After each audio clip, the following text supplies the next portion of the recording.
How would you sum up your experience in Astoria? I love it here. I really do. We got all the resources in the world here. You don't have any plans to change what you're doing, or Well, my plans are a little different. I'm headed for a patent. for what? For a patent. Oh, you are.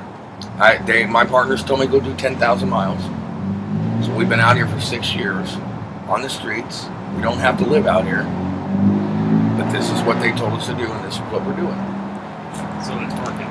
Yeah, we're about 8,800 miles in already. One more trip across and we're done. I've already built a craft. It's called Home by Law, land, air, and water, ran by solar panel and biodiesel. Oh, yeah. I sell them for $1. So where's that based at? It's out of Gloucester, Mass. Out in the woods, at a farmer's house. You're clear across the country. We've been across the country 4 times. How did you get onto that way of doing business? Well, long story short, I had a massive heart attack on my birthday drinking a 60-year-old bottle of whiskey, and in the process of it, I literally scribbled this thing down, and I told her, I don't know what to call it. She goes, we'll call it Home by Law. By law, it's your home. So she came up with the name, and I came up with the design. Oh, I love it out here. It's like camping. When you adapt to, okay, so long story short, when you go to prison for 10 years, and you're confined in an 8x10 cell for so long, you tend to not care much for living at home. Now, a motel's nice every once in a while, as long as it's you and your wife, and not 5 other people. Now, me, my wife, and my friend from Wisconsin just went and cleaned a homeless camp up under the bridge. Excuse me. The young lady was like, oh, well, I'll buy beer. I got meds, I got pot, I'm medically dependent. I'm cool with that. Well, she buys us a hotel room over at the old hostel here. She's like, oh, it's just the 4 of us. Well, she's gone all day with a dog that's vicious. No one can touch this dog. And she brought some guy home, and dogs kept barking, and my PTSD, OCD, we packed up.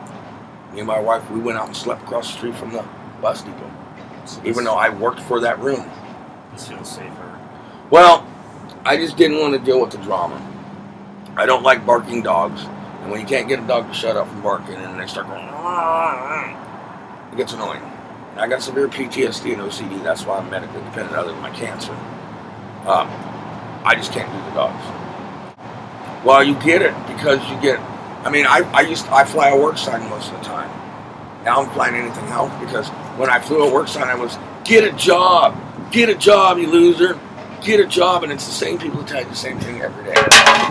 The problem is if a homeless person could get a job, do you think we'd be living on the streets? No. I've applied at this gas station. Molly, the manager, told me, oh, I'd give you a job, but you're fucking drunk.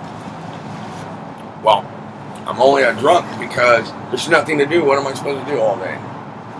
I didn't even fly. We flew a sign for 5 minutes. Well, that's the catch-22, isn't it?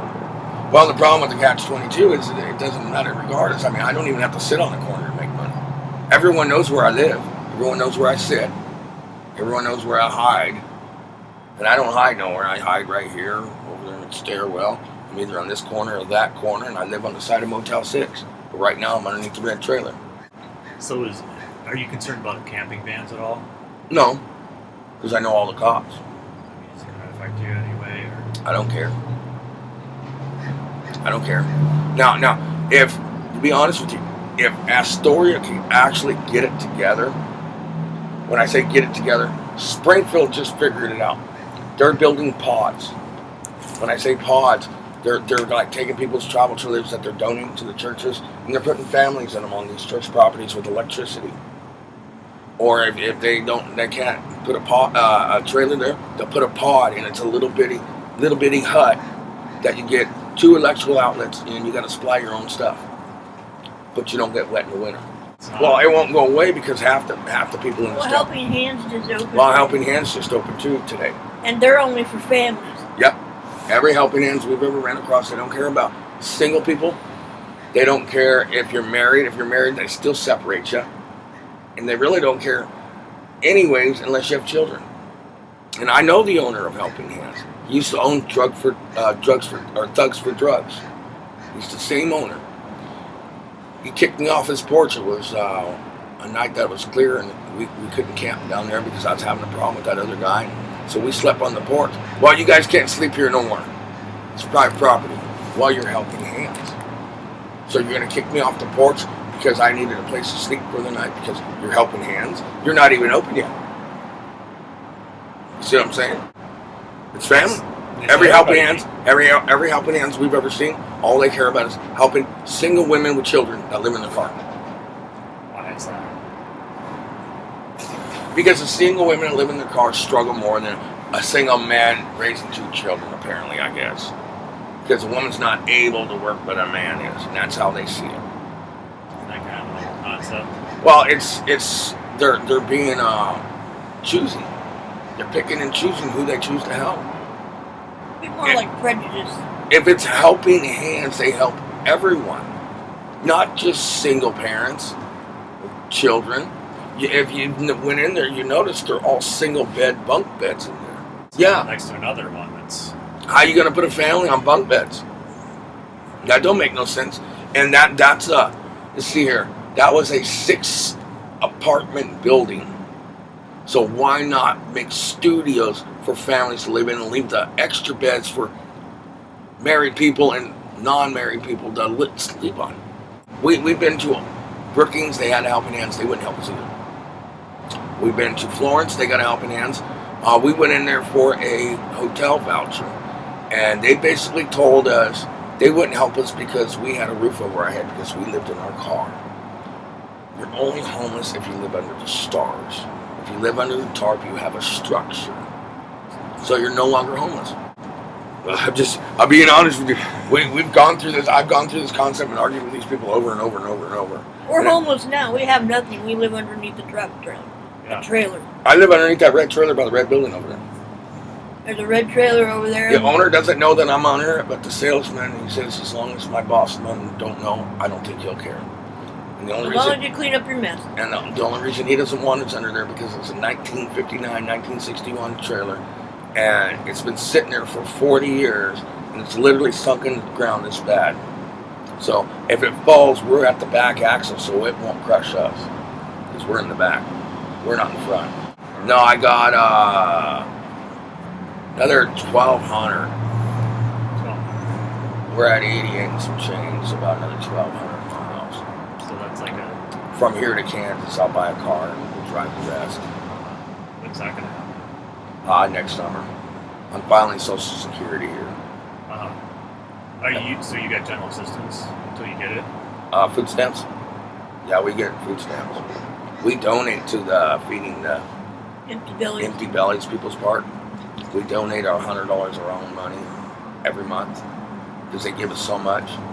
And my friend's got a hot dog stand. I donate him $60 every month.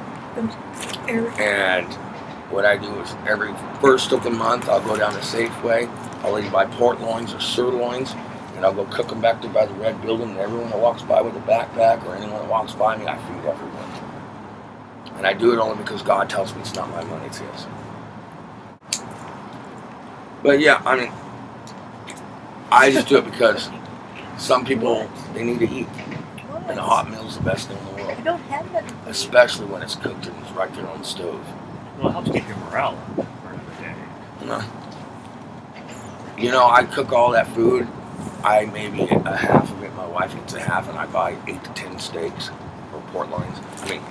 2.5 inch. I pay up for them just so I can cook them for everyone that walks by. And I only eat a half of one, and she eats a half of one. And I go, oh, gee, honey, we should have kept a steak. But oh well, I got to feed a bunch of people, so it soothes my heart.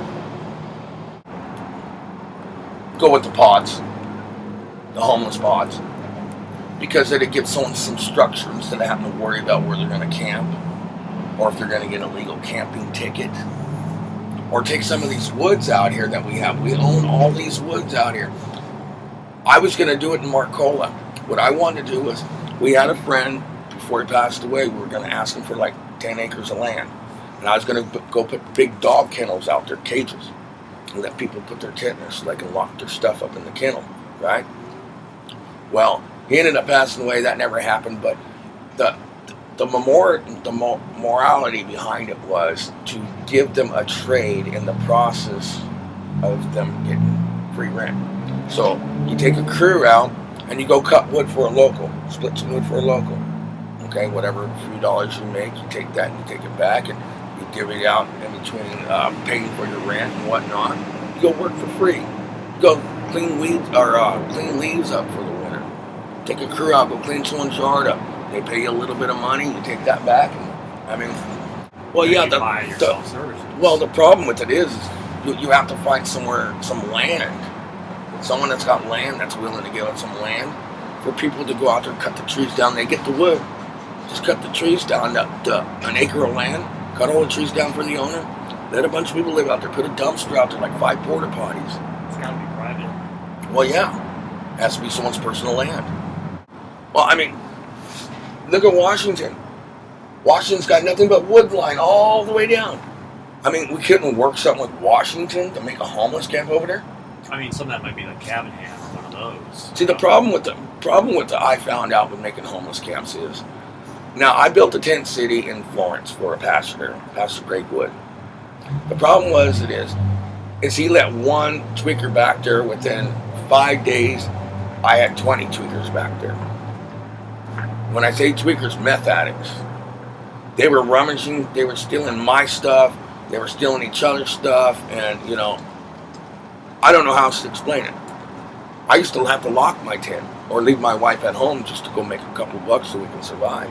So what if the people who live there police it themselves? Well, to be honest with you, you would actually have to go through and figure out who's the tweaker, who's the non-tweaker, and make 2 different camps. Because you couldn't put the tweakers with the drunks and potheads, because most drunks and potheads have nice stuff. I mean, don't get me wrong, I got an $1,100 crane blanket in my backpack. I got it as a gift 5 years ago. But it's from Korea, it's sub-zero. Someone steals this, I'm going to break their legs. I mean, don't get me wrong, I'm just a pothead and a drunk. But I support myself every day. I might fly a sign, but I manage every day. And if we don't have enough money for what we need, we don't get it. That's the bottom line. My problem is I got a $250 Coleman tent strapped up underneath that semi-trailer, and I have nowhere to put it. I've used it twice. I gave him my 8x10 tarp because I have nowhere to put the tent. I get free throw out food, and I get 5 alarm, and I go put it out in the middle of the parking lot and let the birds eat it. Well, this dog thought he was going to have out his 5 alarm more than enough. As you can see, he's enjoying himself with that hot 5 alarm. Need a film of that. He'll probably be over for the next 20 minutes doing that. But yeah, I mean, that's the problem. There's no one that'll give up their land. For one, the problem is when you give up the land, they're worried about trash and needles and everything else being everywhere. And that's my concern also. But me, I would drug test everyone once a week. And the reason why I do that is because of the simple fact. If there's a tweaker in the midst, I don't want them on the property. Because what's the problem with tweakers? When you're asleep, they're awake. When you're awake, they're sleeping. See, they have a different time schedule than us. Yeah. You know what I'm saying? Most of these people that go out here and go cannon. That's legit. Most of these kids, I can tell you all the tweakers out here go cannon. I only know because I allowed them to go up to my camp every once in a while to take $4 or $5 worth of cans so they can go get their high. And I know what it's like to do without. I've done without several times. Me and my wife has done without. We've jumped in dumpsters and ate out of dumpsters coming up from California, and I'm not even wanted in California. I get caught in California by a cop. I'm doing 20 years for a DUI in 2004. So we actually dipped and dived all the cops everywhere we went. Ran into one cop. He's like, "Oh, there's no Panhandle Freeway, blah, blah, blah, blah, tribal land." Okay, we're cool. We started walking. We just kept walking. We got out of California as quick as we could. But we ate out of dumpsters. We hit one town. There was no food even in the dumpster, so I went over to Popeye's Chicken, and we happened to be sitting out front. I look in their dumpster, and an employee comes out. She goes, "You can't be in there." I'm like, "Do you have a manager on duty that I can speak with?" She goes, "Yeah, come on in." So I go in there, and she gives us a $50 meal. Just gives us a $50 family meal for 12 people, because I asked her if she can. I didn't care about eating myself. I can go 4 or 5 days. My wife needs to eat. She's an epileptic. She needs to eat. I can go 4 or 5 days without. All I need is water. But in the long run, the generosity in some people, the way you talk to them is how you get what you need. To be honest with you, I mean, El Tapatio, we tried to pay for a $150 meal last year. Juan is the owner. He says, no, familia family don't pay. He wouldn't even let me pay that meal. And he wouldn't let me give him a $50 tip. He wouldn't take nothing from me. The gas station, all their food throwouts at 3 o'clock, I can go down at 3 o'clock and come out with all like 20 pounds worth of food. A lot of waste. We throw away a lot of food, and like I tell them, you're going to throw it in the trash. And I tell KFC that too. I said, and I'll go in there completely trash drunk at like 8 o'clock at night and be like, hey man, I got a couple bucks, can you help me out with a meal? And they're like, well, no. I'll be like, well, once you close up and throw it in that dumpster, I'm going to tell you now, I'm going to get your dumpster and get it out. So either you can give me a meal now, or you can wait and I can get your dumpster when you leave. Well, we'll call the cops. We'll go ahead and call the cops. What was the colonel's number 1 rule? No one goes away hungry, regardless they have money or not. That was his number 1 rule. Everyone eats. They throw all that chicken away. As a matter of fact, here's a better one. You know where most of our chicken goes from this KFC? It goes to Portland. Instead of giving it to the homeless here, the shelters and stuff, instead of giving it here, they send it to Portland. If we have a food bank here that could easily recycle stuff out. Well, the good thing about chicken is you can freeze chicken. Chicken's always good. Yeah, you make soup or... Yeah, you make chicken soup. I mean, you can fry up chicken. I mean, you can make chicken sandwiches. On and on, yeah. I mean, we can do many things with all that chicken they give away. I mean, why does our necessary towns got to ship to other big cities when we can use it ourselves? Well, yeah, there is a lot of needy people here, but most of the needy people ain't really needy. Like the People's Park, most of the people down there ain't homeless. Just people visit. Well, I'm just saying most of the people down there ain't homeless. A lot of these people out here ain't homeless. They play the homeless role, but they're not homeless. They're houses. And that's what irritates me about this. Because I came out with this patent, and I worked the deal with Sanford, Maine. They own 4 city block old paper mills.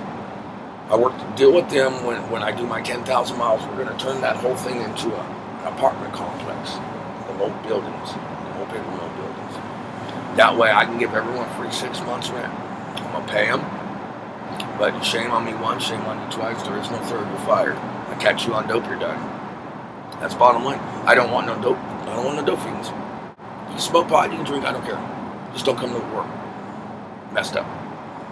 Because my security guard, matter of fact, is a 30-year Marine Corps veteran. He's up in Hood River, and the only thing he wants out of me is insurance for him, his wife, and his 5 kids. He don't want to be paid. He just wants insurance, full coverage. That doesn't cost nothing to get a family full coverage insurance when you own a company. Next year we're going back, and I'm going to do the full-on schematics with it. Because see, I still have some flaws in the problem with it. The biodiesel catcher will not actually work properly. I don't know how to explain this to you. So, you know about oil floats to the top of the surface, right? Well, at the end of the world, when all the oil floats up, all you do is land in the water, and it pulls in the water, and defines the water from the oil, and makes the biodiesel out of the oil. Yeah. Well, I got all that set up. The problem is the chute ain't taking it. So I got to figure out how to work that. But yeah, it's ran by hot air balloons. Hot air balloons, I can get hot air balloons for like $750 a pop used.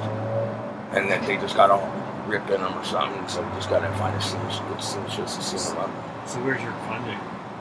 It's by the people.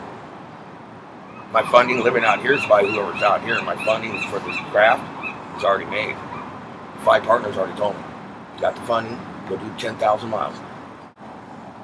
When you're loyal, you're loyal. When you want to change the world, you can change the world in your own way. Especially when you have the knowledge like I do. Well, I'm stubborn. I'm very stubborn, as if I would say. Let's put it this way, they were supposed to cut these 2 fingers off. Look at it, they're not even connected to the bones. They're both broke. They wanted me to cut those 2 fingers off. I told them, why? God gave me 5. I'm not going to walk around like an alien, nanu. They're yours. I healed them myself. These are my own healing fingers. I healed them myself. I've been bit by a dog with rabies down in Newport. Arm swelled up, got all vested up. Took care of that. I don't like hospitals. I go to hospital, I come out worse than what I went in. Faith will take you a long way. Well, I have plenty of that. And that man up there. I've never seen him, but you don't have to see him to have that faith. Faith is within here, not up here. So it's always with you. Well, faith is within your heart. It's what you believe. If you believe that there's a heaven and there's a hell, I know there's a hell. I got a pinnacle on my leg at the age of 6. Black candle, 6-stage cult member, upside down cross. And I covered it up with another tattoo because Las Vegas's laser eye would not remove it. Here's the pentacle right here. The upside down cross is right here. That's what they could remove. And the black candle's here. But there's a 6th-stage right here, cult member. Well, I went to the 6th stage to be a cult. You know what the 7th stage was to be a god? Sacrifice an innocent child. They brought me a 3-month-old baby and told me to kill it. So I snatched that baby up and ran 20 miles.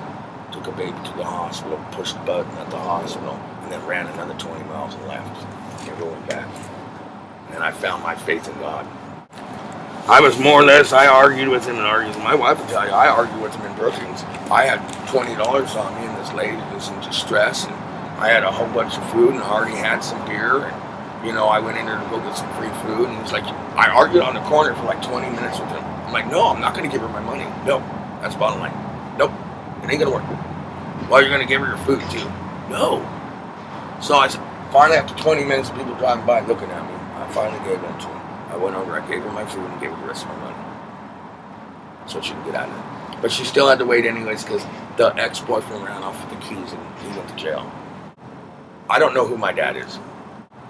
He was military, but the problem with him was he was into, he was a middleman for the Mexican, Cuban, and Italian mafia, dope dealing.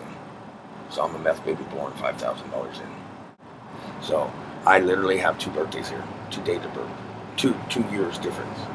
So my original birthday is 1970, March 10, 1970. When I came here when I was 5, it's 1975 now. So I got 2 years of birth. What's that mean to you? Doesn't mean nothing, doesn't bother me nothing. My ID says, sometimes I'll mess up and they'll be like, how old are you? I'll be like 48. You got some ID? And they look at my ID, oh, it says you're 42.